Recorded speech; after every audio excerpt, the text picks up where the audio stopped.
Rabotai, this is particular for men, even though the Shulchan Aruch and other Achronim paskin that even girls and boys should go, but we tell girls that are already above age of 12 to not go to the mikvah on Erev Yom Kippur.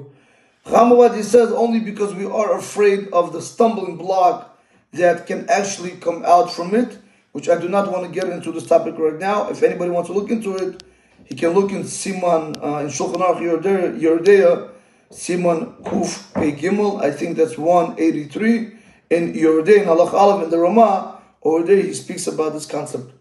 In any event, just back to us, it's very, very critical that each and every single man go to the mikvah and try to dip. Even though halachically is not required of us, the minhag is that we don't go to the mikvah even after we are with our wives. But Rabben Tzion B'Tzafar Shlita brings down the Zohar, and he says it's very critical that we do go because we are able to purify ourselves, our body, and also our neshama. And also, he's going to be able to atone for one's sins, intentional sins and unintentional sins on this holy day. Rabotai, it's the time. When does one go to the mikvah? I don't know if you guys probably heard. Some say after Chatzot, some say before Chatzot. So, Rabben Tzion B'Tzafar Shlita does bring down that the Rishonim, the rabbis that hold, after Chatzot, an hour or two after Chatzot. I believe, like say that Chatzot right now is around 12:47, 12:50 probably. So if we're looking at that time, so an hour after then or 2 hours after then, you're probably looking at 1 o'clock or almost close to 2 o'clock or almost close to 3 o'clock in the afternoon going to the mikvah.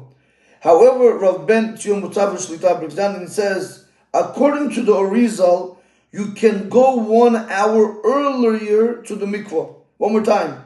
According to the Arizal, he says you can go 1 hour earlier according to the Arizal. So therefore, if it's around 12:40, 12:50, I think it's more like 12:50 or 12:47. I just don't know right now off the top of my head. So therefore, if you go 1 hour back, it's Sha'ot Zmaniyot. So if you're going to be around 11:30, 11:45, if you're going to the mikveh then, you should be fine. Rabotai, you might ask me, what's the nafkamina? What difference is there if I go an hour before or an hour after Chatzot? Very simple. A lot of times people are not fond of going to the mikvah after Chatzot only because it becomes very dirty and there's a lot of people and there's hair and so on and so forth. Rabotai, in a way, it's not so pashut, you know. So people that are istinus, people that are like a germaphobe, if I can tell you, so we'll tell them go an hour early. Even the chatchila, other people that want to go an hour earlier before midday, they can go ahead to the mikvah based off the Arizal. When it comes to dipping in the mikvah, how many times should one dip? Rabben Tzion B'Tzafar Shlita brings down, again, halachically also, 1 time, Rabotai, is enough because that is removing the carry when a person actually saw simul mission or was with his wife. 1 time is enough to do the job. However, he says some people go 3 times. It's against Chet, Avon, and Pesha, against 3 different types of sin. Some people go 13, 14 times. Others hold you should go 39 times against 39 lashes a person would get when he goes against Hashem when it's a negative commandment. Some want to learn, the Mikveh were particular to go into the Mikveh 151 times based on of Hashem's name. Over here he brings it down. It's not the shur for this. Nevertheless, Rabotai, he says, whichever way you want to do it, just be a chacham. If there's nobody in the mikveh and you can go 151 times, why not? It doesn't hurt. Or even 39 times, why not? But if you see there's a line behind you, what are you going 151 times right now when you're making everybody wait?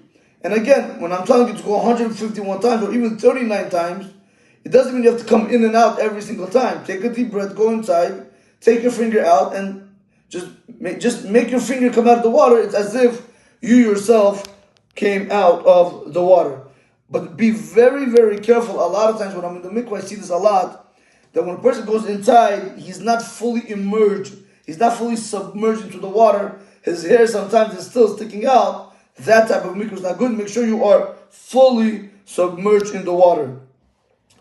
Rabotai, he also brings down over here, and even though on any time when a guy goes to the mikveh, We're not particular about the nails and the hair and that there should be any knots and dirt and so on and so forth. But when it comes to Erev Yom Kippur, since it's such a holy day, he says it's particular. People should be very careful. People with high stature, people that care about their neshama, they should try to make sure that their nails are cut, they're clean shaven or whatever it is, their hair is straight, there's no knots, they brush their hair, they clean under their nails, just like a woman would do, or between the toenails, and so on and so forth, just like how a woman would go to the mikveh any given day when she has to go to the mikveh. We want to try to be particular like that also on Erev Yom Kippur. Again, Rabotai, all that I said up to now, it's not halachically, it is not based off halacha, meaning mikra hadin. However, Rabotai, if a person cannot, for whatever reason, attend the mikvah on Erev Yom Kippur, not a big deal, is able to stand under the shower, depending on how hard your pressure of the water is. I would say, Rabotai, 2 minutes to 3 minutes, you can stand under the water like this. That's as good as if you went to the mikvah, only for men, of course. Again, if the pressure is not as hard, maybe you need to stand 4 or 5 minutes. But more than that, Rabotai, you don't have to do, because it's only 9 kabin that you have to get in. It's a few liters, it's not a lot. And in any event, Rabotai, everyone should have a Gemar Chatima Tova.